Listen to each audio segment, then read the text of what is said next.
బయట ఉన్న మిత్రులంతా దయచేసి హాల్లోకి రావాలి ప్లీజ్. ఎంట్రన్స్ ఎవరు నిలవకూడదు.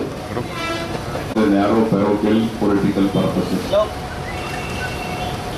And I am sure that you are going to ask me on this point. So before you ask me a question, let me answer on that in this point also. Why do I say that a Muslim vote bank was never there? Because the Muslims have never made or called me as their leader. Asaduddin Owaisi or any other Muslim leader, Muslims have not called them as their leaders. They have always looked to great leaders like Pandit Jawaharlal Nehru, Indira Gandhi, or Rajiv Gandhi, or Lalu Prasad Yadav, Mulayam Singh Yadav, Sharad Pawar, Nitish Kumar, N.T. Rama Rao, Chandrababu Naidu, Telangam Venkata Rao, Kaku Brahman Reddy. These have been, Muslims have looked to them. Now what has happened really in this 15th Lok Sabha election? Why do I say that the myth of Muslim vote bank has been exposed and destroyed forever? And for that I thank Mr. Narendra Modi. Why? Because from 1956 to 2014, there has never been Muslim representation in the Lok Sabha according to the population of the Muslims of that time.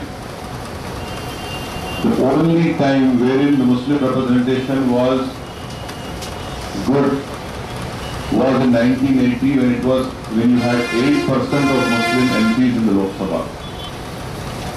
In 2014, it is only 4%. So this whole argument of calling MIM a communal party, it falls on its first step itself. Because I am not responsible for this massive mandate which has been given to BJP or NDA government. I am not responsible for Muslim representation in Lok Sabha coming down. It was 28, it has come down to 22 now. So what we have seen after the Lok Sabha elections is that BJP has no Muslim MP, and within the NDA of 300 odd MPs support which we have apart from 280, only one Muslim MP is from Mr. Ram Vilas Paswan party, and then throughout NDA don't have any Muslim. And why is it a cause of concern for all Indians? It is a cause of concern for all Indians because India is a diverse country and the ethos of this country is its diversity, its pluralism. And if the diversity of India is not represented in the biggest panchayat of our land, that is Lok Sabha, then it is not good for our democracy. And please remember that when after independence in the Constituent Assembly, when H.C. Mukherjee's resolution in the subcommittee of minorities was being discussed, it was none other than Vallabhbhai Patel who said to the Muslims of India, he said, have trust in us. We are building one nation. Have trust in us. Have faith in the majority community. Have belief in us. And the then Prime Minister said that this assurance to the Muslims or minorities is an act of faith. Now what we have seen from 56 onwards to 2014, I leave it to you to decide how that act of faith, how those great leaders who have said that have trust in us, in the majority community, that we are going to build a one nation. There is a great and fundamental connection between political representation and development, whether it is economic, education or social. As a member of parliament, as a president of a party, I am of the firm opinion that unless and until the Muslim political representation increases at every level, the community's improvement in education, socially, all these things will never go up. So once political empowerment of the Muslim community takes place, then only we can see some ray of hope that development will happen for sure. And political, when I say political representation, you might immediately ask me a question, Mr. Owaisi, in Uttar Pradesh you have 64 Muslim MLAs. Then how do you counter that with what is happening in Uttar Pradesh? I say that the political representation of Muslims and Dalits should be of their own. It should not be a Benami leadership. Because of Benami leadership of Muslims and Dalits, the real political representation is not happening. And that is why you see that in Uttar Pradesh, despite having 60 odd MLAs, communal riots have taken place. Muzaffarnagar has happened. And still it is continuing. And the worst part is, out of not a single Muslim MP got elected from Uttar Pradesh. BJP won 70 seats, Apnadar won 2, Mr. Yadav family won 5, and 2 Congress. So Samajwadi Party has clearly said that their own family members can get elected, but their own Muslim candidates cannot get elected. So this is the scenario. Second point which I want to discuss, which I want to tell you is that after the Narendra Modi-led government has come into power, though the Prime Minister has used words like give me a moratorium of 10 years that no communal rights should happen. The Prime Minister has said that the Muslims of India will not allow Al-Qaeda or ISIS or not allow them to come into India. These are fine, we have no argument. But the problem is, what the Prime Minister says, he is not saying his individual capacity.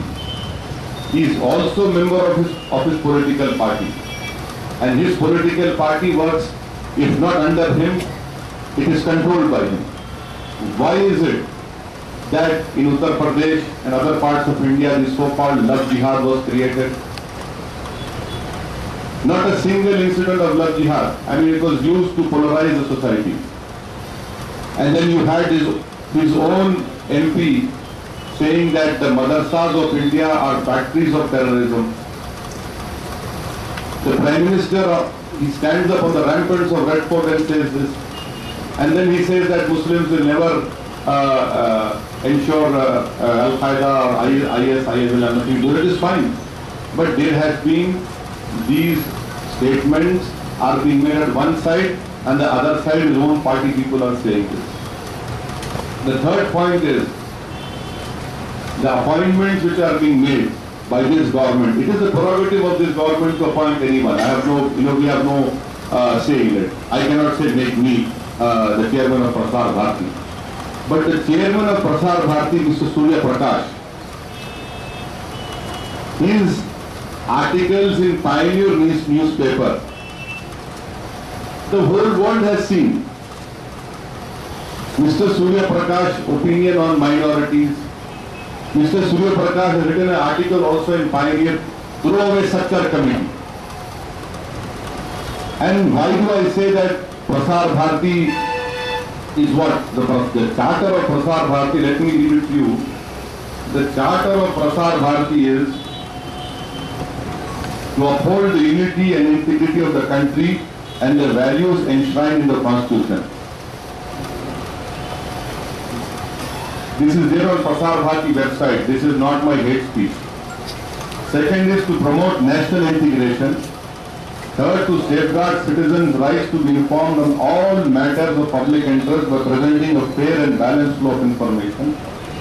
Fourth, to promote social justice, safeguarding the rights of working classes, minorities and tribal communities. Now these are the four important points enshrined in the rule book of the government Prasar Bharati. Now when your own, they say that promote social justice, safeguarding rights of working class, minorities and tribal communities. Mr. Surya Prakash, I have nothing personal against him, but he has written articles throughout Sachar Committee. Why should the government do minority appeasement? My question is that if Prasar Bharati's rule book says this, how far this appointment is fair? I leave it to the government and for you to decide.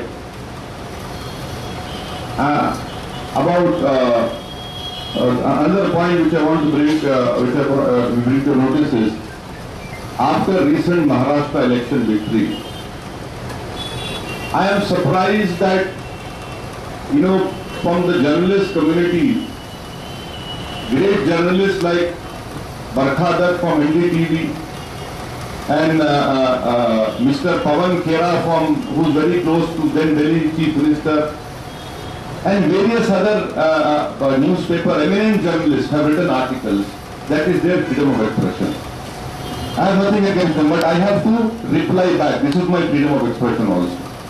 Victory of MIM party, unfortunately, these people who have written such articles is as if skies have fallen.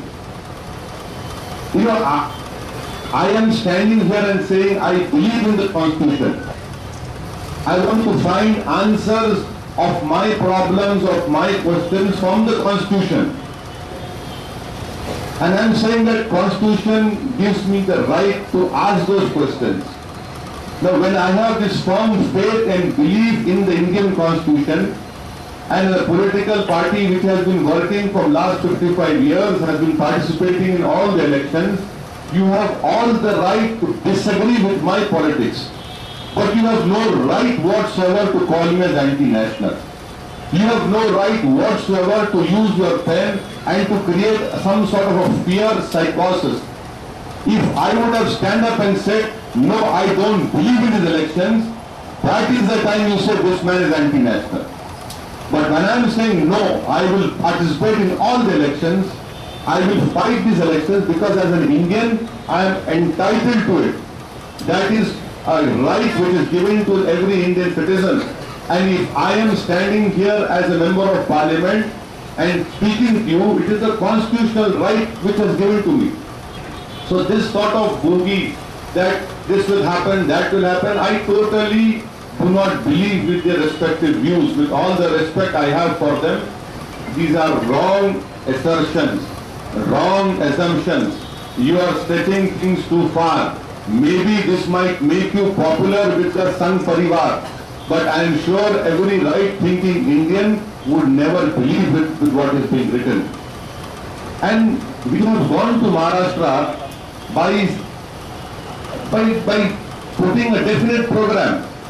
Take the example of Aurangabad. Aurangabad is a huge city, historic place, but Aurangabad has no passport office. I stood up and said, no, we must have a passport office. What is wrong in that? When I stood up and said that the government schools have to be more open, in Malegaon 85% is the Muslim town, and Malegaon has no branch of nationalized bank. Is that communal? When I stood up and said that in Aurangabad arms hall case, in last 8 years, only single witness has been cross-examined, this is wrong, is that wrong? And these are the things which we have asked, and we have gone there with all development agenda. We have won 2 seats, we lost other seats, we had put up 5 non-Muslim candidates, we supported one Dalit candidate, a senior Dalit leader, Mr. Gade from Aurangabad, and people in Maharashtra have given their verdict. But to call it as some sort of, as the skies have fallen, please understand that we want to strengthen India, and that is what all of us are doing.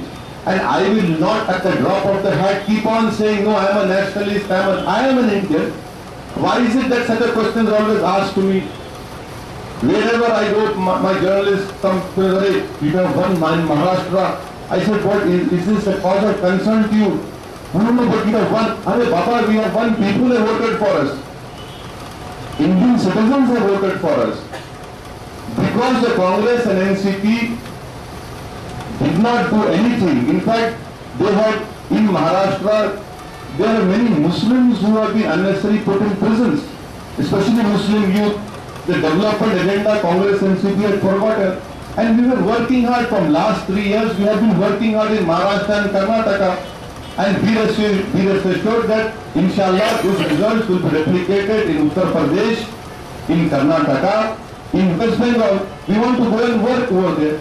What is wrong in that? You see, I am telling the minority community that involve yourself in parliamentary democracy. Have more faith in parliamentary democracy. And the Constitution has given you rights. You ask for those rights by involving yourself. So far you have been only going out and voting for all these political parties. Now you become a candidate. You become master of your destiny, and what is wrong in that?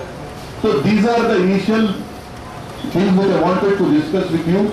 And one last point is that I totally disagree with what the Prime Minister has said when he went to inaugurate a hospital in Maharashtra. We did not expect this thing from the Prime Minister. The Prime Minister has stated that lakhs and lakhs of years ago, India had plastic surgery, India had stem cell research. Now what Mr. Karan Thapar has written in Hindu newspaper, please close your eyes for half a minute and just imagine that Asaduddin Owaisi had said that. Maybe by now I would have been in prison. But what Mr. Karan Thapar has written in Hindu is absolutely right. Indian Constitution talks about a scientific temperament has to be created. And the directive principal responsibility starts first with the Prime Minister. And if the Prime Minister says this, what is the scientific temperament he is creating? So this is for the government to answer. I have no qualms or trouble if someone says, no, this is my religion. Yes, India is a religious society. Everyone should be proud of their religion. So long as you don't impose your views, that is where the real trouble starts. So these are the initial remarks I had to make, and please, I would request you to ask me any questions you have. Thank you, sir. दो questions है मेरे। एक तो जो शिंदे जी का और जो ban के ऊपर आप लोगों ने नोटिस दिया है, अभी रिएक्शन क्या आया है? और दूसरा क्वेश्चन है, आज जो मतलब अलीगढ़ यूनिवर्सिटी में लड़कियों को यूनिवर्सिटी लाइब्रेरी में जाने का जो बैन का जो जामिरुद्दीन शाह जी ने जो डिक्लेरेशन दिया है, जब लड़कियों को लाइब्रेरी में जाने के लिए जो एक्सेस डिनाई किया है, उसके ऊपर आपका कमेंट करिए। देखिए, मेरे को अलीगढ़ मुस्लिम यूनिवर्सिटी के रूल पोजीशन मुझे नहीं मालूम, और जनरल साहब सही आदमी है, उनको आप ग्रिल करिए, बुला के पूछिए जनरल साहब को कि क्या कर रहे हैं वो। दूसरी बात ये है कि जो आप हमारे कांग्रेस के ऑनरेबल एमएलए शोलापुर का जो स्टेटमेंट है, मैं फिर से, जैसा कि आप दारुसलाम आए थे, आप मैं बोला भी था, आपको फिर से बोल रहा हूँ कि कांग्रेस पार्टी इलेक्शन महाराष्ट्र में हार गई, और हारने के बाद भी अगर यही गुरूर और तकब्बुर के मज़ाहिरे रहेंगे तो फिर बहुत मुश्किल होगा इन लोगों को। तो हमारे हैदराबाद में कहावत है, रस्सी जल गया बल नहीं गया, यही हाल है। हम नोटिस दिए, और अगर नहीं करेंगे तो हम बराबर क्रिमिनल डेफेमेशन फाइल करेंगे। किसी को इख्तियार नहीं है मुझे एंटी नेशनल बोलने का, हरगिज़ इख्तियार नहीं है, और मैं इसको हम सीरियस लेंगे, और नोटिस गई है, जवाब नहीं देंगे तो फिर जो नेक्स्ट स्टेप हम करेंगे।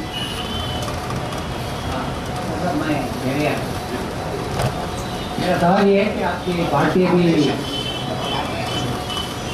मैं रहनुमा रखती हूँ, आपकी पार्टी अभी महाराष्ट्र में कामयाबी के बाद और कितने स्टेट में कांटेस्ट होने वाले हैं, दिल्ली में आम इंतखाबात होने वाले हैं, क्या उसमें भी आपकी पार्टी?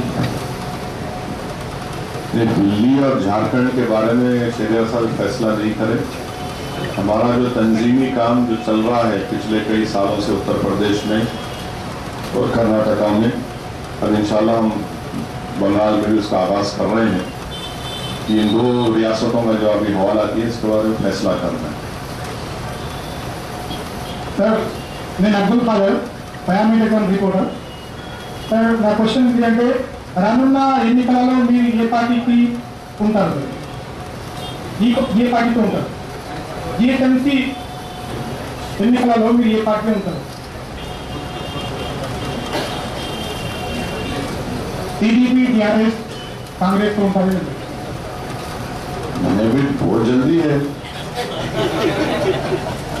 बहुत जल्दी है। अभी तो वार्ड्स बन रहे, डिलिमिटेशन होगा, ऑब्जेक्शंस आएंगे, फिर डिसाइड करेंगे।